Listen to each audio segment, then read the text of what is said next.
You get into this business thinking it's all about the lights, it's the cameras, it's the, ooh, I'm on TV, ooh, I'm interviewing Nick Saban, I'm interviewing Charles Barkley. But what I've come to find out, it's more than just that, it's the stories that you get to tell.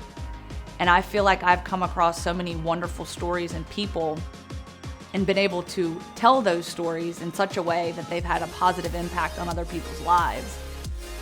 And I think that's so very important to me because I have a story.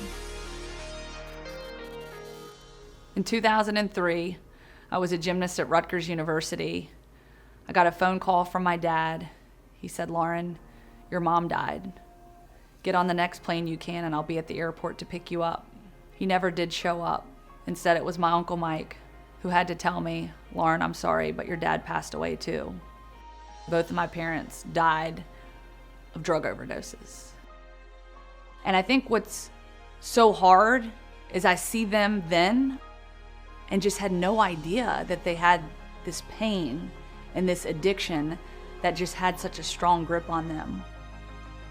Nobody is exempt from life's difficult circumstances, but you have the freedom of choice. You have the freedom to choose how you're going to respond to adversity.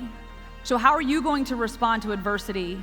How are you going to stand up and allow your resilience to shine through despite all the challenges that are woven into the fabric of your lives? You have a choice. You have a choice today. You have a choice tomorrow. You have a choice from this point forward. He has a story. She has a story. Everyone has a story. And I think that vision was once blurred because I was never honest with my own story. And I never saw my story for what it was because I was ashamed of it. I was in denial. And until I was truthful with that story, it was hard for me to see that there's so much more to life than just, the 9 to 5, going to work every day, that we have an opportunity to impact other people's lives. And that's what I love so very much about my job. You all have a story. Every single person in this room has a story. I want to encourage each and every one of you to fall in love with your story.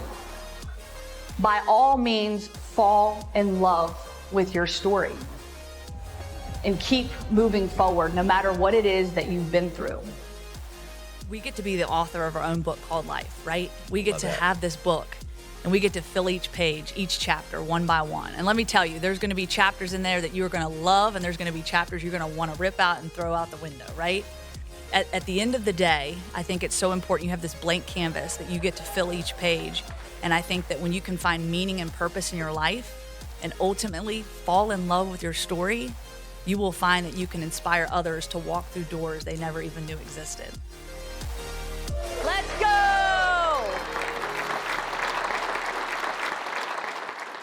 How many of you guys have been through something, a recent challenge, where you found it was easier to run from reality, run from the truth, run from what's happening? It's a lot easier than facing the truth. Well, look, I ran and I ran and I ran for 7 years, and it was suffocating. It was exhausting. I was living this life. I was living a shell of myself. On the outside, I was this big, bubbly personality, first person on the dance floor. Oh, yeah, yeah, yeah. But guess what? Inside, I was hurting. Inside, I was struggling. I was in pain. I was the person that was literally feeding the toll booth counterfeit money. On the outside, I had the nice, pretty car and the shiny wheels, but on the inside was a whole lot different.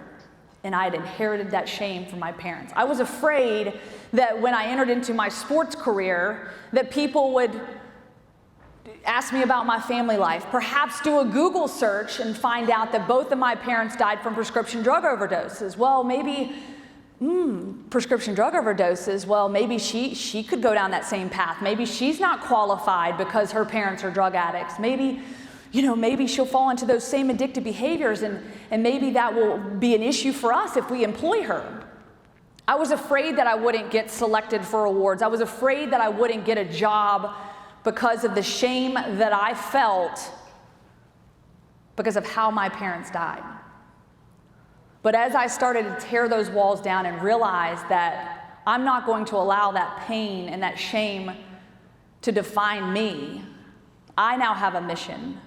I now have a mission to move forward and pass the torch that my parents have now passed on to me, and that I hope to pass on to my children one day, Lord willing, and that I want to pass on to each and every one of you. Because we're all going through something, y'all. We're all facing something. We're all facing challenges. Life never goes as scripted. Bottom line is, we all want to be better.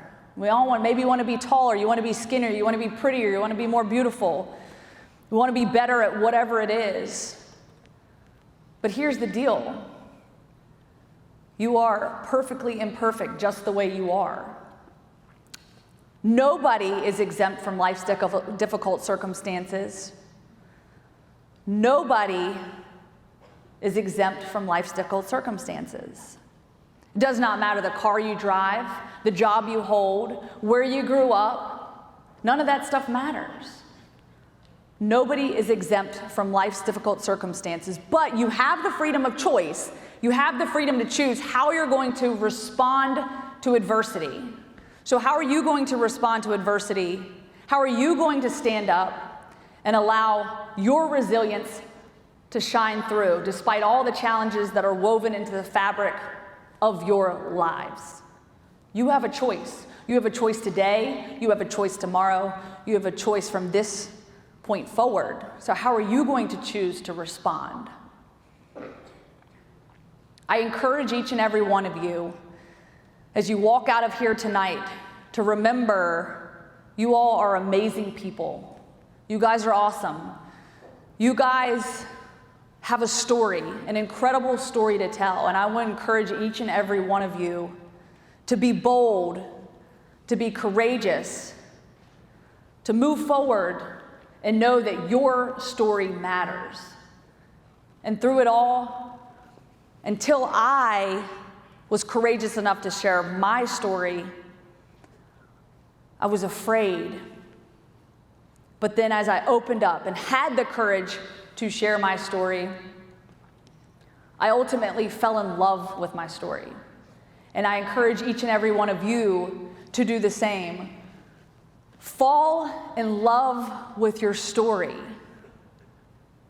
Fall in love with your story and approach life and each chapter of your life with great joy and with great gratitude. And please, please, please do me a favor. Please get rid of all the filters.